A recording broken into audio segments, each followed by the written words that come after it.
যদি কাৰোবাক সঁচাকৈ ভাল পোৱা তেন্তে তাক বহুত ভালদৰে ৰাখিবা, কাৰণ প্ৰিয় মানুহৰ শূন্যতাই বহুত বেছি কন্দুৱায়। জীৱনত কষ্ট পোৱা বহুত দৰকাৰ, কাৰণ কষ্ট পালে মানুহে নিজকে সলনি কৰিব পাৰে। এটা সত্য কথা কি জানেনে?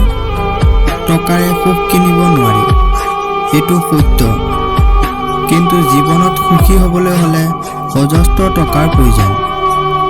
মানুহ সকলোতকৈ বেছি ক্ষতিগ্ৰস্ত হয় খং আৰু লোভৰ কাৰণে। যিয়ে সদায় নিজৰ সৈতে প্ৰতিযোগিতা কৰে তাক হৰুৱাটো কেৱল কঠিন নহয়, অসম্ভৱ। সম্পৰ্ক আৰু পৰিবাৰ এই দুটা এনে বস্তু যাক সময় নিদিলে নষ্ট হৈ যায়। মানুহৰ কষ্ট গোটেই জীৱন নাথাকে, কিন্তু কষ্টৰ সময়ত কাষৰ মানুহৰ ব্যৱহাৰ গোটেই জীৱন মনত থাকে। হেৰুৱাৰ পিছত আফচোচ কৰি কোনো লাভ নাই। থাকোঁতে মূল্য দিবলৈ শিকক, এৰি যোৱাৰ পিছত নহয়। এই তিনিটা সময়ত আপুনি কাষৰ মানুহৰ আচল ৰূপ চিনিব পাৰিব। নাম্বাৰ 1, যেতিয়া আপুনি বিপদত পৰে। নাম্বাৰ 2, যেতিয়া আপুনি অভাৱত পৰে। নাম্বাৰ 3, যেতিয়া আপুনি অসুস্থ হয়। পুৰুষৰ সৌন্দৰ্য প্ৰকাশ পায় জ্ঞানৰ পৰা, আৰু নাৰীৰ সৌন্দৰ্য প্ৰকাশ পায় তেওঁৰ গুণৰ পৰা। যিয়ে আপোনাক পাত্তা নিদিয়ে তাকো আপুনি পাত্তা নিদিব, সি যিমানেই বিখ্যাত ব্যক্তি হওক না কিয়। মনত ৰাখিব, আপোনাৰ পৃথিৱীৰ কেৱল আপুনি ৰজা। যিয়ে আপোনাক আপোন বুলি নেভাবে তাক আপুনি আপোন বুলি নেভাবিব। কিহৰ ইমান অহংকাৰ?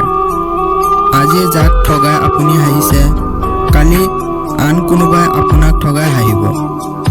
অপেক্ষা মাথো সময়ৰ। সেই সম্পৰ্ক কেতিয়াও ভাঙি নাযায়, যিটো সম্পৰ্কত টিকাই ৰাখিবলৈ দুজনে সমানে চেষ্টা কৰে।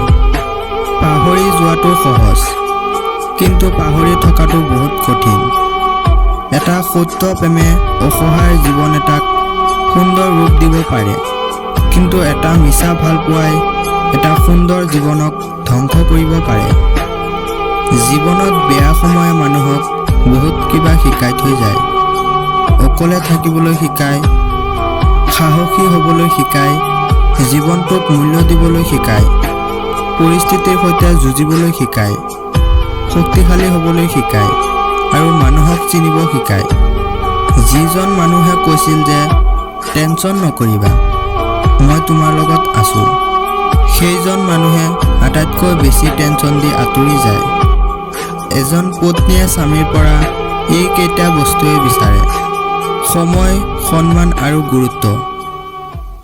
থেংকছ ফৰ ৱাচিং। আশা কৰোঁ ভিডিঅ'টো ভাল লাগিছে। ভাল লাগিলে লাইক কৰি দিব, শ্বেয়াৰ কৰি দিব, আৰু চেনেলটো ছাবস্ক্ৰাইব কৰি আমাৰ কাষত থাকিব। ধন্যবাদ।